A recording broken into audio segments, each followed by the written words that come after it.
And so it's just hard to keep track of whose drink is whose when they're my koozies. And so then like I use that one. I use that one at work because it's black, so then it like blends in with my outfit. Where the brown one is stylish. It's how it's flashy.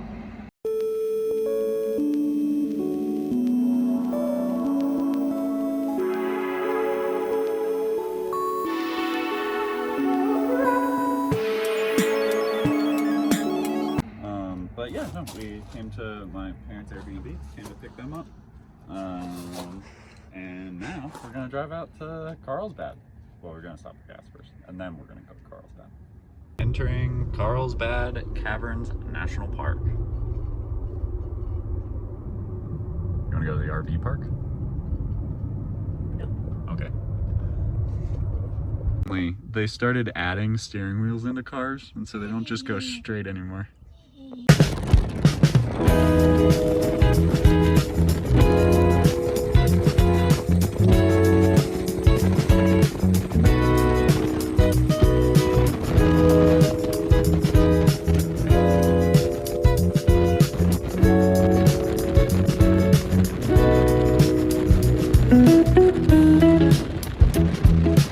Well, we have made it to the Carlsbad Caverns Visitor Center. Where we are gonna learn because it's a cave. So this sign is talking about white nose syndrome. And if you remember from Mammoth Cave, that was why we had to like step into the things to clean off our shoes before we went into the cave. So I'm assuming that we're probably gonna be doing something similar here because I'd like to protect the wild. And it came from New York, I didn't realize that. Yeah, kind of crazy. New York, sending diseases everywhere since, I don't know, when did Ellis Island? 2006. Well, no. Is when, I know. I guess we could go back to like the Pilgrims. They're the ones who brought like the real bad diseases. Ooh. We got our entrance ticket, so let's eat some snacks. It's also called lunch. Some people eat meals and don't just randomly snack. Okay, brag more. So we're looking over the map of everything. So we're gonna, where are we starting? All the way up here, Visitor Center. We'll hike across and then we're gonna walk down in the main entrance. Come down in through a few different areas here. And we're gonna start heading into where the elevator shaft is. And we're probably gonna take this red path down into the big room. We might cut it off here at the shortcut though, because you know, bottomless pit just doesn't decrease stress. Everybody's got their hiking boots on. We're all outfitted to go into a cave. I got a buddy. I've taken 2 more of my Klonopin, so you know, we should be doing good.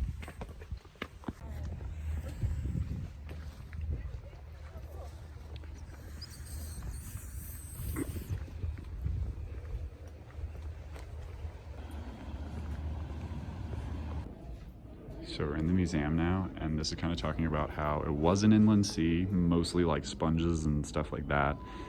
That was then, through a tectonic shift, got separated, shut off, and what happened was the different plant material, all that kind of stuff, was creating some kind of acid. I forget which one exactly off the top of my head. But it then broke down the limestone into gypsum so that it was able to break away in kind of sheets. So look at that little cave sculpture. And this is where we'll be going.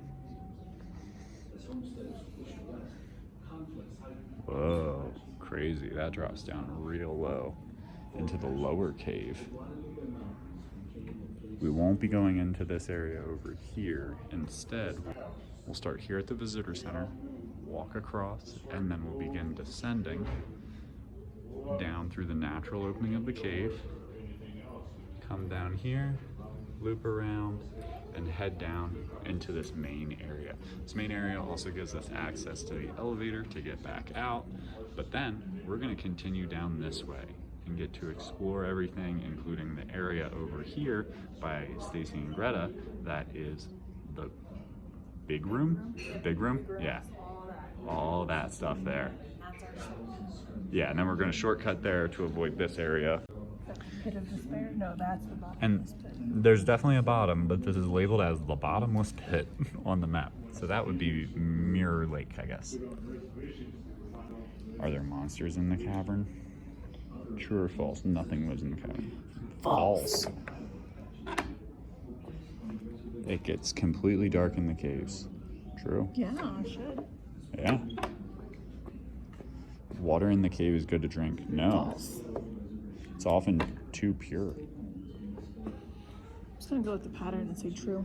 Yeah, it's always the same temperature in the cavern. True.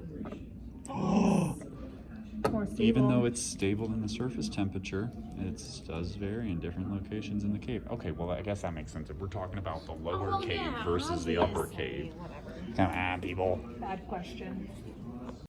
So here you can see the other side, which is the natural entrance that we'll be hiking down in to go down in here. This is going to be the weird part, going down into this area, but still seeing that there's like an open thing up there. I'm excited for that. Definitely.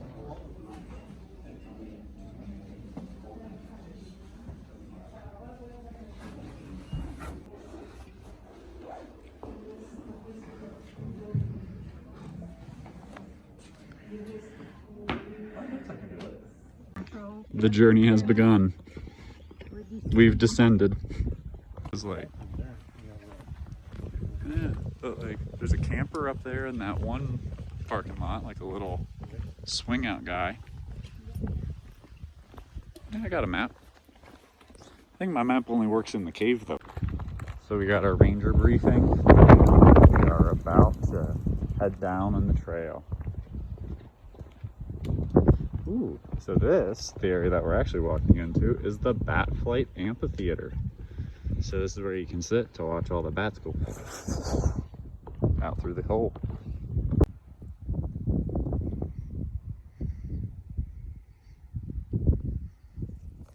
So we're going down the height of the Empire State Building, just over the edge. Already passing through a little overhung cave formation, but holy cow. See that light all the way down there? Beautiful.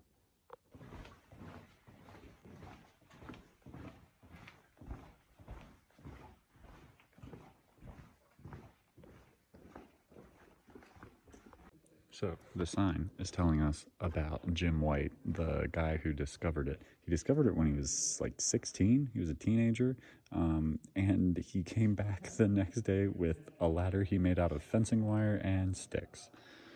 A little sketchy.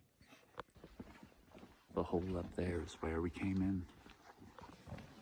Okay, Greta, true or false? Safe to drink. Not safe. Not safe. Not safe. So the area that we're coming into is what I was describing as going to be that kind of interesting area. So we're going to be going down underneath that passage, but there's also a path up and over that could be taken as well. So if we were wingsuiting through here, we would go for the top. Yeah, it looks like the little krill filters. Mm-hmm.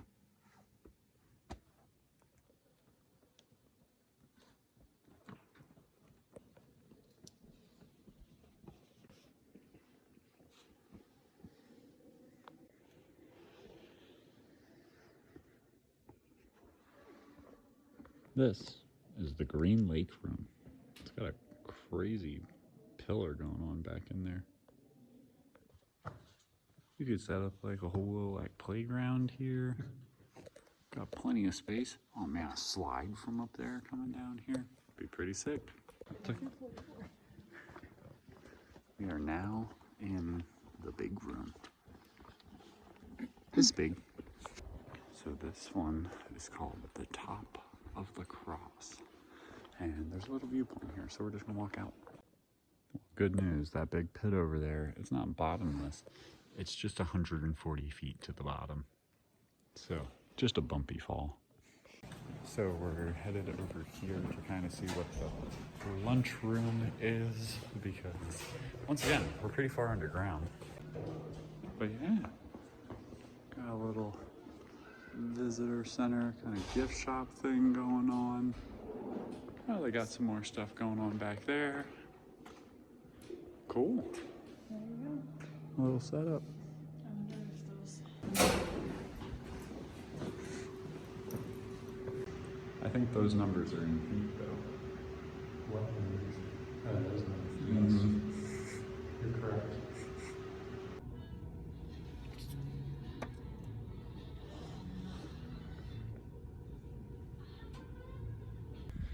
Well, we had a little bit of an incident. You may be able to tell that's a little cracked there. This is very cracked here. See a little bit more from the inside. But then we kind of lost our side skirt and stuff. I wasn't paying enough attention and tried to make a turn too late, wasn't able to slow down, and well, took out a sign. So now I'm gonna walk back a little bit further and see if I can find my side skirts. That's my fluid. So the back still closes up okay, but you can probably see that we don't have a rear bumper right now. We were able to reattach most of the rear clip, and it doesn't look like there's a ton. Oh. Well, so we lost our side skirt down here. It is in the trunk, but that ripped a hole.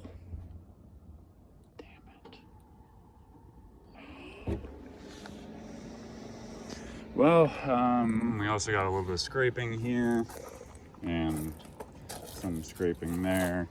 A little bit of curb rash on the wheel, but not too bad. This all kind of will click back into place, but you can see that the headlight's pretty broken, and coming down the front, you can see the nice fissure that then is broken down here as well, coming across and cracking there. The hood is dented back at this spot. You can see where the paint chip is and everything, but other than some scuffing up here, there isn't much on the body. However, the windshield is most definitely pushed back in. So now we're taking the Corolla to go get pizza because You think we should call them and make sure the pizza's still there? the windscreen is intact. Once again, we have come to Dion's to get some pizza. Thank you guys for watching this video. If you liked it, make sure to give it a thumbs up. If you have a comment, leave that down below. And you can always hit that little subscribe button over there. There'll be a notification bell that pops up next to it. That way you're notified every time a new video comes out.